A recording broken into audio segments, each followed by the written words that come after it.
नमस्कार, आपण पाहत आहात अकोला बुलढाणा बुलेटिन. बातमीपत्रात आपलं स्वागत. सुरुवातीला एक नजर हेडलाईन्सवर.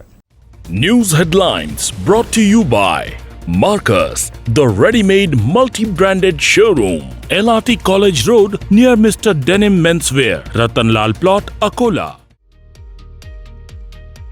भरधाव बसची दुचाकीला धडक. अपघातात एक युवती जागीच ठार, एक गंभीर. बस चालकाविरुद्ध विविध कलमान्वये गुन्हा दाखल. अकोला शहरातील बोरगाव मंजू येथील राष्ट्रीय महामार्गावर घडला अपघात.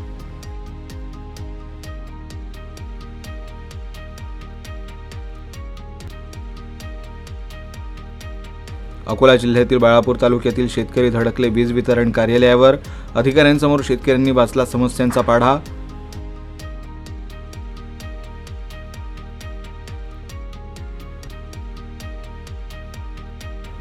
आणि अकोल्यातील किराणा बाजार परिसरात उभ्या मारुती व्हॅन कारनं अचानक घेतला पेट. आगीत व्हॅन जळून खाक. सुदैवानं जीवहानी नाही.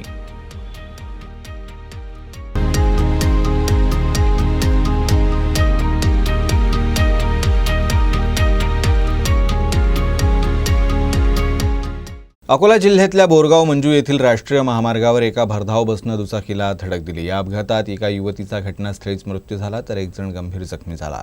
मिळालेल्या माहितीनुसार निपाणा येथील रहिवासी चंद्रकांत राऊत हे आपली मुलगी निकिता चंद्रकांत राऊतसह दिवाळीनिमित्त बोरगाव मंजूहून साहित्यांची खरेदी करून घरी परतत होते. दरम्यान वनी रंभापूर बस थांब्याजवळ अकोल्याहून मूर्तिजापूरच्या दिशेनं जाणारी राज्य परिवहन महामंडळाची हिंगणघाट आगारातील एसटी बस भरधाव वेगाने येत होती. यावेळी या एसटी बसनं त्यांच्या दुचाकीला जबर धडक दिली. ही धडक इतकी भीषण होती की यात चंद्रकांत आणि निकिता गंभीर जखमी झाले आणि यातच निकिताचा घटनास्थळीच मृत्यू झाला. नागरिकांनी जखमी चंद्रकांत यांना रुग्णालयात दाखल केलं. या अपघाताबाबत पोलिसांना सूचना देण्यात आली. पोलिसांनी घटनास्थळी दाखल होत पंचनामा करत मृतदेह शवविच्छेदनासाठी पाठवलाय, तर बस चालकाविरुद्ध गुन्हा दाखल करण्यात आला असून पुढील तपास पोलीस करत आहे. अकोला जिल्ह्यातल्या बाळापूर तालुक्यातील व्याळा येथील विविध समस्यांसाठी शेतकरी वीज वितरण कार्यालयावर धडकले होते. यावेळी शेतकऱ्यांनी अधिकाऱ्यांसमोर आपल्या समस्यांचा पाढा वाचला. बाळापूर तालुक्यातील व्याळा फिडरवरील विविध समस्या घेऊन दिवाळीच्या दुसऱ्याच दिवशी कार्यालय उघडताच तालुक्यातील शेतकरी वीज वितरण कार्यालयावर धडकले आणि अधिकाऱ्यांसमोर एका पाठोपाठ एक समस्या मांडल्या. व्याळा फिडर अंतर्गत देगाव, मानकी, कान्हेरी गवळी, व्याळा, खिरपुरी बुद्रुक, खिरपुरी खुर्द, नांदखेड, टाकळी आदी गावे येतात. मात्र कृषी वीज पुरवठ्यामध्ये प्रचंड प्रमाणात अनियमितता आहे. वारंवार वीज पुरवठा खंडित होणं, वीज भार न मिळणं, रोहित्र नादुरुस्त असणं, दिवसभर रात्रभर वीज नसणं यामुळे सर्व शेतकरी त्रस्त झाले आहे. तसेच उभे पीक सुकण्याच्या मार्गावर आहे. त्यामुळे शेतकऱ्यांचे वर्षभराचे आर्थिक नुकसान होणार आहे. याला सर्वस्वी जबाबदार वीज वितरण असल्यानं शेतकऱ्यांनी वीज वितरण कार्यालयात धडक दिली. यावेळी उपस्थित उपकार्यकारी अभियंता शेगावकर यांनी इथं जमलेल्या शेतकऱ्यांसमोर वरिष्ठ अधिकारी अधीक्षक अभियंता कच्छोटी यांच्याशी बोलून शेतकऱ्यांचे म्हणणे त्यांना सांगितले. त्यावर तात्काळ या फीडरवरील भार कमी करण्यासाठी कॅपॅसिटर बँक बसवून तसेच या फीडरवरील काही ट्रान्सफॉर्मर तामशी फीडरला जोडून मार्ग काढता येतो असे शेगावकर यांनी सांगितलं. एकजुटीचा शेतकरी संघर्षाचा शेतकरी संघर्षाचा बोला भारत माता की जय, भारत माता की जय. जय जवान जय किसान, जय जवान जय किसान. आमची मागणी पूर्ण करो, पूर्ण करो, पूर्ण करा. अकोला शहरातील किराणा बाजार परिसरात उभ्या असलेल्या मारुती व्हॅननं अचानक पेट घेतला. या आगीत संपूर्ण व्हॅन जळून खाक झाली. बाळापूर मार्गावरील नवीन होलसेल किराणा मार्केटजवळ एक मारुती व्हॅन रस्त्यावर उभी होती. दरम्यान या उभ्या मारुती व्हॅननं अचानक पेट घेतला. पाहता पाहता आगीनं संपूर्ण व्हॅनला आपल्या कवेत घेतलं. याबाबत तात्काळ अग्निशमन दलाला सूचना देण्यात आली. अग्निशमन दलानं घटनास्थळी दाखल होत आगीवर नियंत्रण मिळवलं. मात्र या आगीत संपूर्ण मारुती व्हॅन जळून खाक झाली आहे. सुदैवाने या घटनेत कोणतीही जीवितहानी झाली नाही. मात्र व्हॅनचं प्रचंड नुकसान झालं आहे.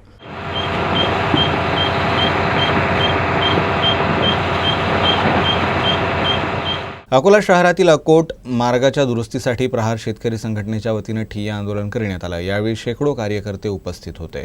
अकोला अकोट रस्त्याचं काम गेल्या 8 वर्षांपासून रखडलं आहे. दिवाळीच्या दिवशी प्रहार शेतकरी आघाडीच्या वतीनं या रस्त्यावर ठिय्या आंदोलन करण्यात आलं. यावेळी प्रहार शेतकरी संघटनेचे अध्यक्ष कुलदीप पाटील वसू, उपजिल्हा प्रमुख जीवन खवले यांच्या मार्गदर्शनात हे आंदोलन करण्यात आलं. अकोला अकोट रस्त्याचं काम त्वरित करण्याची मागणी प्रहार शेतकरी संघटनेच्या पदाधिकाऱ्यांनी केली. आंदोलनाच्या वेळी वाहतूक बऱ्याच वेळ विस्कळीत झाली होती. बांधकाम विभागाच्या अधिकाऱ्यांनी सदर आंदोलनस्थळी भेट देऊन रस्त्याचं बांधकाम लवकरात लवकर सुरू करण्याचं आश्वासन दिलं. त्यानंतर आंदोलन मागे घेण्यात आलं. पुणे भुसावळ पुणे एक्सप्रेसचा अमरावतीपर्यंत विस्तार करण्याचा निर्णय मध्य रेल्वेने घेतलाय. तर रोज धावणाऱ्या या एक्सप्रेसला अकोला इथं थांबा देण्यात आल्यानं अकोलेकर प्रवाशांमध्ये आनंदाचं वातावरण आहे. मध्य रेल्वेच्या भुसावळ मंडळ रेल्वे प्रबंधक कार्यालयातर्फे प्राप्त माहितीनुसार पुणे भुसावळ एक्सप्रेस आता विस्तारित करण्यात आली आहे. गाडी क्रमांक 11025 पुणे अमरावती एक्सप्रेस 13 नोव्हेंबरपासून पुणे येथून 11:05 सुटेल आणि अमरावती इथं दुसऱ्या दिवशी 12:55 दाखल होतील. परतीच्या प्रवासात गाडी क्रमांक 11026 अमरावती पुणे एक्सप्रेस 13 नोव्हेंबरपासून अमरावती येथून रात्री 10:50 सुटेल आणि पुणे इथं दुसऱ्या दिवशी 11:25 दाखल होईल. एक वातानुकूलित चेअर कार, एक शयनयान, 3 साधारण नॉन एसी चेअर कार ज्यांच्यापैकी 7 आरक्षित आणि 6 अनारक्षित, 2 सामान्य द्वितीय श्रेणीसह ब्रेक व्हॅन आणि 1 जनरेटर कार अशी या एक्सप्रेसची संरचना आहे. या गाडीला उरळी, दौंड कॉर्ड लाईन, अहमदनगर, बेलापूर, कोपरगाव, मनमाड, चाळीसगाव, कसगाव, पाचोरा, जळगाव, भुसावळ, बोदवड, मलकापूर, नांदुरा, शेगाव, अकोला, बडनेरा इथं थांबा असणार आहे. अकोला शहरात राष्ट्रीय आरोग्य अभियानाअंतर्गत वैद्यकीय क्षेत्रात कार्यरत कंत्राटी वैद्यकीय अधिकारी कर्मचाऱ्यांनी अनोख्या पद्धतीनं आंदोलन करत स्वच्छता अभियान राबवलं. 25 ऑक्टोबरपासून NMH अधिकारी आणि कर्मचाऱ्यांनी जिल्हाधिकारी कार्यालयासमोर आंदोलन पुकारलंय. मात्र अद्याप या आंदोलनाची दखल न घेतल्यानं आंदोलक संतापले आहेत. राष्ट्रीय आरोग्य अभियान, GNM, LHV, प्रयोगशाळा तंत्रज्ञ, औषध निर्माण अधिकारी, वैद्यकीय अधिकारी आणि NHM अंतर्गत अधिकारी कर्मचाऱ्यांना रिक्त पदावर समायोजन करण्याबाबत शासनानं तोंडी होकार दिला होता. मात्र समायोजन केलं नाही असं आंदोलनकर्त्यांचं म्हणणं आहे. शासनानं मागण्यांची दखल न घेतल्यानं 25 ऑक्टोबरपासून बेमुदत कामबंद आंदोलन पुकारण्यात आलं आहे. कृषी कीर्तनकार महादेवराव भुईभार यांनी संत गाडगेबाबा यांचा गणवेश घालून या अभियानाला प्रारंभ केला. यावेळी राष्ट्रीय आरोग्य अभियान कंत्राटी अधिकारी कर्मचारी समायोजन कृती समितीचे जिल्हा समन्वयक डॉक्टर नागे, मनोज कटू, गोपाल अंभोरे, उमेश ताठे, डॉक्टर मनुप्रताप अपराज, तृप्ती तायडे आदी आंदोलकांनी स्वच्छता अभियानात सहभाग घेतला.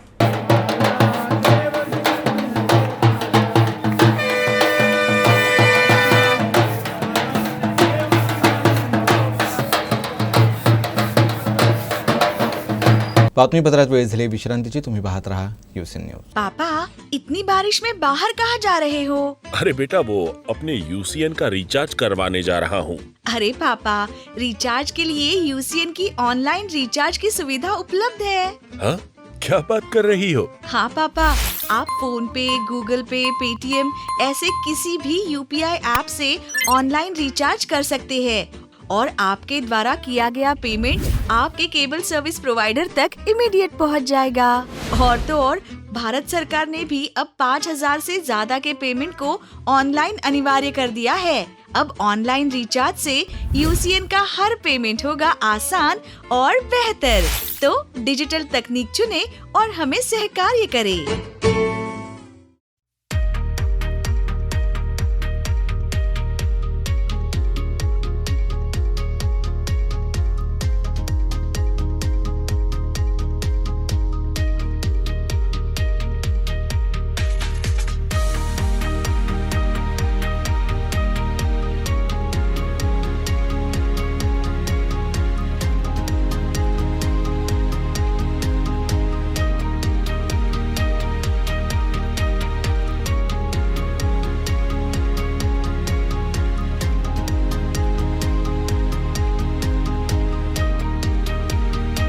अकोला शहरातील बाळापूर तालुक्यातील गावगा येथील Maharashtra institute of rural development संचालित national military school and junior college of सायन्सला शिक्षणाधिकारी डॉक्टर सुचिता पाटेकर आणि शिक्षण विस्तार अधिकारी अरविंद जाधव यांनी सदिच्छा भेट दिली. यावेळी त्यांनी शाळेतील सर्व विद्यार्थी आणि शिक्षकांशी संवाद साधला. Maharashtra institute of Nurul development अकोलाद्वारा संचलित national military school and junior college of science Gaigaon इथं अकोला जिल्ह्याच्या शिक्षणाधिकारी डॉक्टर सुचिता पाटेकर आणि शिक्षण विस्तार अधिकारी अरविंद जाधव यांनी सदिच्छा भेट दिली। यावेळी त्यांनी शाळेतील सर्व विद्यार्थी आणि शिक्षक यांच्याशी संवाद साधत शाळेच्या कार्याचा आणि प्रगतीचा आढावा घेतला। शाळेत राबवण्यात येणाऱ्या विविध उपक्रमांचं कौतुक केलं आणि शालेय क्रीडा स्पर्धांमध्ये शाळेची राज्यस्तरावर अकोला जिल्ह्याचे प्रतिनिधित्व करणाऱ्या 20 पेक्षा जास्त विद्यार्थ्यांचा गौरव करण्यात आला। शालेय क्रीडा स्पर्धांमध्ये राज्यस्तरावर अकोल्याचे प्रतिनिधित्व करणारे सर्वात जास्त विद्यार्थी नॅशनल मिलिटरी स्कूलचे असल्याचं सांगत समाधान व्यक्त केलं। गेल्या अनेक दिवसांपासून रखडलेला अकोला शहरातील डाबकी रोड गेटवरील उड्डाणपूल अखेर वाहतुकीसाठी खुला करण्यात आला। भाजपच्या लोकप्रतिनिधी आणि पदाधिकाऱ्यांनी वाहतुकीला हिरवी झेंडी दाखवली। डाबकी रेल्वे गेटवर तासनतास खोळंबणाऱ्या वाहनचालकांनी सुटकेचा निश्वास सोडला आहे।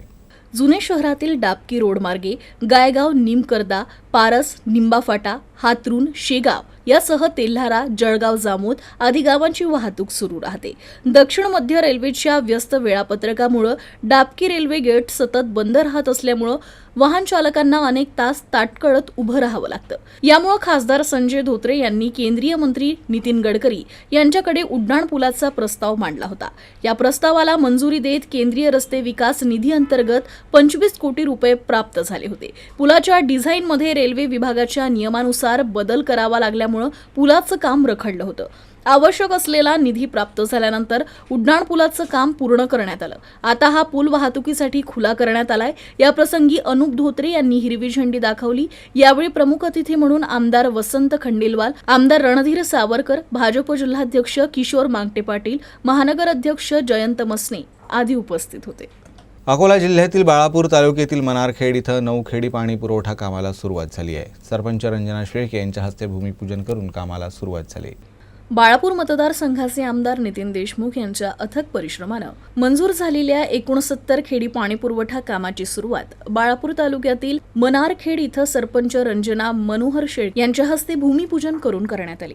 येणाऱ्या काळात अशा असंख्य योजना गावात आणून मनारखेड गावाचा संपूर्ण कायापालट करून एक आदर्श गाव बनवण्याचा संकल्प असल्याचं ते यावेळी म्हणाले।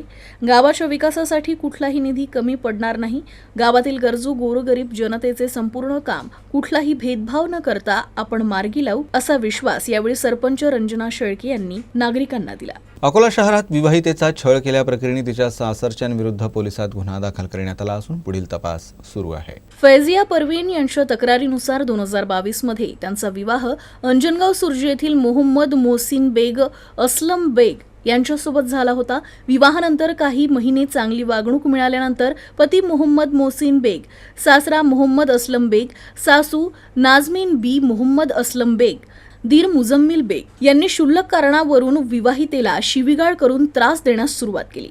माहेरच्यांनी हुंड्यात कमीपणा केल्यामुळे सासरची मंडळी विवाहितेचा मानसिक छळ करू लागले। यातच माहेरून पैसे आणण्यासाठी तगादा लावायचे आणि विवाहितेला शिवीगाळ करून मारहाण करायचे। याबाबत विवाहितेनं पोलिसात तक्रार दाखल केली। पोलिसांनी विवाहितेच्या सासरच्यांविरुद्ध गुन्हा दाखल केला असून पुढील तपास पोलीस करत आहे। अकोला जिल्ह्यातील बाळापूर माहिती केंद्र इथं प्रज्ञा क्रांती शक्ती अपंग बहुउद्देशीय संस्थेच्या वतीनं दिवाळीनिमित्त गरीब, गरजू आणि दिव्यांग बांधवांना कपड्यांचं वाटप करण्यात आलं। योग गुरु मनोहर इंगळे यांच्या सहकार्यानं प्रज्ञा क्रांती शक्ती अपंग बहुउद्देशीय संस्था यांनी हे वाटप केलं। सदर कार्यक्रम बाळापूर येथील माहिती केंद्र या ठिकाणी नुकताच पार पडला। या कार्यक्रमाचे अध्यक्ष उत्कृष्ट समाज कार्यकर्ते गोरगरिबांच्या मदतीला धावून जाणारे संजय उमाळे होते। त्याचप्रमाणे प्रज्ञा क्रांती शक्ती अपंग बहुउद्देशीय संस्थेच्या संस्थापिका अध्यक्ष संगीता ठोंबरे आणि सचिव अपंग कल्याण राज्य पुरस्कार प्राप्त प्रकाश अवचार यांनी दिव्यांग महिला बांधवांना कपड्यांचं वितरण केलं। सदर कार्यक्रमाचे परिश्रम नागेश शिवराळे, निलेश उमाळे, अरुण वाकोळे आणि महेंद्र उमाळे यांनी केले। आज या बाळापूर नगरीमध्ये प्रज्ञा क्रांती शक्ती अपंग बहुउद्देशीय संस्था या कार्यक्रमाला आमच्या उपस्थित झालेले सन्माननीय संजू भाऊ उमाळे, उत्कृष्ट सामाजिक कार्यकर्ते, त्यांचे खूप मोठे योगदान आहे। आज या कार्यक्रमाचे अध्यक्ष या निमित्ताने आम्ही त्यांना या ठिकाणी बोलावलेलं आहे आणि ही आमची संस्था आहे ते दिव्यांगांची खूप मोठी अशी कामगिरी करणारी संस्था आहे। कारण कोरोना काळात सुद्धा आमच्या संस्थेच्या वतीने दिव्यांगांना राशन किटचे वाटप केले होते. त्याचप्रमाणे ज्या दिव्यांगांना राशन किटचे वाटप केले त्यानंतर त्यांना प्रत्येक दिवाळीला आम्ही अकोल्यामध्ये किंवा बाळापूरमध्ये छोटेखानी कार्यक्रम घेऊन कपड्यांचे सुद्धा वाटप करत असतो. आज रोजी सुद्धा हा कार्यक्रम या ठिकाणी आयोजित केलेला आहे आणि या कार्यक्रमामध्ये आम्ही आज काही लोकांना त्या ठिकाणी ठराविक लोकांना जे महिला आहेत त्यांना साडी चोळी आणि जे माझे दिव्यांग बांधव आहेत त्यांना पॅन्ट शर्ट अशाप्रमाणे आम्ही या ठिकाणी आज आमच्या छोटेखानी संस्थेच्या वतीने काहीतरी त्यांना देता आलं पाहिजे म्हणून आम्ही ते दिलं. अकोला जिल्ह्यातील बाळापूर शहरात पाटील समाज उपवर युवक युवती परिचय मेळाव्याचं आयोजन करण्यात आलं आहे. उपवर युवक युवतींचे विवाह जुळणे आणि जुळवणे ही आज अतिशय बिकट समस्या होऊन बसली आहे. दिवसेंदिवस आजूबाजूचे काही प्रकार बघता विवाह जुळवणारे मध्यस्थी आता दिसेनासे झाले आहे. यातून पालकांना काही दिलासा मिळावा, त्यांना वरवधू संशोधनासाठी मदत व्हावी, योग्य स्थळे बघण्यासाठी लागणारा वेळ आणि पैसा वाचावा या दृष्टीनं पाटील समाज गेल्या 7 वर्षांपासून हे कार्य करत आहे. या कार्यास अधिक चालना मिळावी या हेतूनं पाटील समाजाच्या वतीनं योगायोग उपवर युवक युवती परिचय मेळावा 2023चं आयोजन करण्यात आलं आहे. सदर मेळाव्यात युवक युवतींची नोंदणी करण्यासाठी कोणतेही शुल्क ठेवण्यात आलेले नाही. या मेळाव्यासाठी सामाजिक सर्वच स्तरावरील जास्तीत जास्त पालकांनी मेळाव्याला उपस्थित राहण्याचं आवाहन बैठकीदरम्यान करण्यात आलं. राज्यात दिवाळीचा सण उत्साहात साजरा होत असताना लक्ष्मीपूजनाच्या दिवशी बुलढाणा जिल्ह्यातील मेहकरमध्ये युवकांच्या टोळक्याकडून राडा करण्यात आला. मंदिरात दर्शनासाठी जाणाऱ्या अल्पवयीन मुलीसमोर फटाका फोडल्यानं हा वाद झाला आणि हाणामारी झाली. या प्रकाराची माहिती मिळाल्यानंतर आमदार संजय गायकवाड शेकडो कार्यकर्त्यांसोबत तिथं पोहोचले होते. दरम्यान ते मेहकर पोलिसांवर चांगलेच संतापले. तुम्ही गुंडांवर गुन्हे दाखल केले असले तरी माझा हिशोब बाकी आहे, त्यांची जमानत झाल्यावर मी त्यांना तोडल्याशिवाय राहणार नाही असा इशारा आमदार संजय गायकवाड यांनी दिला. या इशाऱ्यावर मेहकरचे सामाजिक कार्यकर्ता हसन पैलवान यांनी प्रतिक्रिया दिली.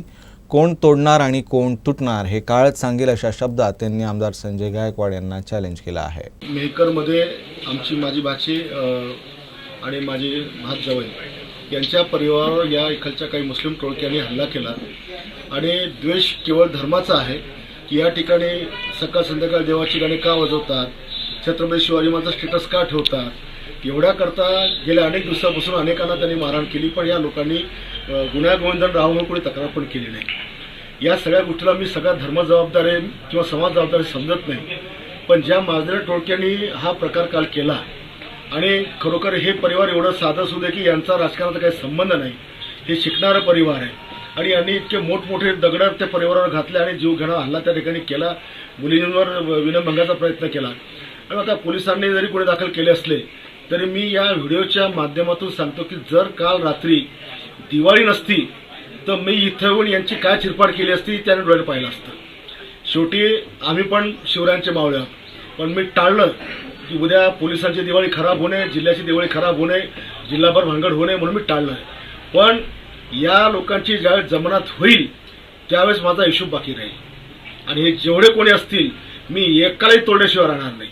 हे मी शिवरायाची शपथ घेऊन सांगतो, मी एकालाही सोडणार नाही. यापुढं मेकरात मी कधी कुठं आखी भांगड झाली मी जात धर्माचा विरोध करत नाही, पण प्रवृत्ती मी ठेचल्याशिवाय राहणार नाही. शिवाजी महाराज के अंगरक्षक मुसलमान थे, तुम्हारे से ज़्यादा तो शिवाजी महाराज मुसलमानों पे विश्वास करते और तू बुल्ढाने से आके कहता है कि ऐसा कुछ भानगड़ हुई तो मैं मुसलमानों की चिड़पाड़ करूँगा. तूने कसम खाई जिन लोगों के ऊपर कैसे भी अगर वो बाहर भी आएंगे तो मैं उनको तोड़े बगैर नहीं रहूँगा. तो हमको तेरा ये चैलेंज स्वीकार है, तू आ और तोड़ के बता, फिर बताएंगे कौन तोड़ेगा कौन तोड़ के जाएगा यहाँ से. मूर्तिजापूर आणि दर्यापूर तालुक्यातल्या वेशीवर पूर्णा नदीच्या तीरावर लाखपुरी तीर्थक्षेत्रात सोमवती अमावस्येनिमित्त भाविकांची प्रचंड गर्दी उसळली होती. यावेळी नदी तीरावर विधी उरकून भगवान लक्षेश्वराचं दर्शन घेऊन भाविक समाधान व्यक्त करत होते. संस्थांतर्फे करण्यात आलेली व्यवस्था आणि संस्थांचा होत असलेल्या विकासाबद्दल अनेक भाविकांनी आपल्या भावना संस्थांच्या वहीत नोंद केल्या. दिवाळीचा सण असताना सुद्धा संस्थानाचे सेवाधारी इथं भाविकांसाठी उपस्थित होते. अनेक पंडित आणि न्हावी नदी तीरावर उपस्थित होते. स्वच्छतेची जबाबदारी श्री लक्षेश्वर महिला सेवाधारी मंडळानं पार पडली. यात्रेनिमित्त मूर्तिजापूर ग्रामीण पोलीस ठाण्याचे पथक सुद्धा इथं उपस्थित होते. अकोल्यात अमृत अभियानाअंतर्गत दुसऱ्या टप्प्यातील भूमिगत गटार योजनेला राज्यातील तांत्रिक समितीनं मंजुरी दिली आहे. याकरता महापालिकेने 1,674 कोटी रुपयांचा सुधारित प्रस्ताव पुढील मंजुरीसाठी सुकाणू समितीकडे पाठवल्याची माहिती आहे. अमृत अभियानाअंतर्गत 2017 मध्ये भूमिगत गटार योजना मंजूर करण्यात आली होती. पहिल्या टप्प्यातील योजनेसाठी केंद्र आणि राज्य शासनाकडून महापालिकेला प्राप्त झालेल्या 87 कोटींच्या निधीतून मोरणा नदी पात्रातून सिलोड्यापर्यंत मलजल वाहिनीचं जाळं अंथरलं गेलं. या वाहिनीद्वारे सिलोडा इथं उभारण्यात आलेल्या 300 MLDच्या सीवरेज ट्रीटमेंट प्लांटमध्ये पाण्यावर प्रक्रिया केली जाते आहे. तसंच 7 MLDचा प्लांट कृषी विद्यापीठाच्या परिसरात उभारण्यात आला आहे. दरम्यान दुसऱ्या टप्प्यातील योजनेचा प्रकल्प अहवाल तयार करण्यासाठी एजन्सीची नियुक्ती केली गेली. एजन्सीनं प्रशासनाकडे प्रस्ताव सादर केल्यानंतर मनपानं सुधारित प्रस्ताव तयार करून मंजुरीसाठी मजिप्राकडे सादर केला होता. 2,047 कोटी 60 लाखांच्या प्रस्तावाला मजिप्रानं तांत्रिक मंजुरी प्रदान केली होती. यामध्ये मलजल वाहिनीचं जाळं अंथरणं, पंपिंग मशीनद्वारे सांडपाण्याचा उपसा करणं, तोडफोड झालेल्या रस्त्यांची दुरुस्ती आदी बाबींचा समावेश आहे. शेवटी पुन्हा एकदा ठळक घडामोडी.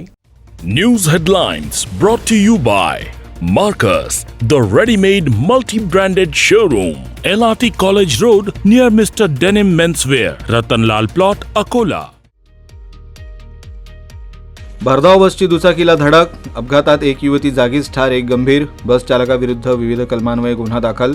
अकोला शहरातील बोरगाव मंजू येथील राष्ट्रीय महामार्गावर घडला अपघात.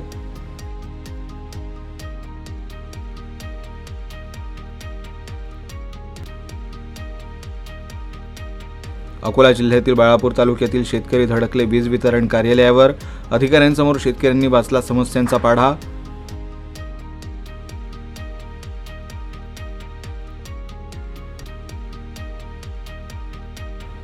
आणि अकोल्यातील किराणा बाजार परिसरात उभ्या मारुती व्हॅन कारनं अचानक घेतला पेट. आगीत व्हॅन जळून खाक. सुदैवानं जीवहानी नाही.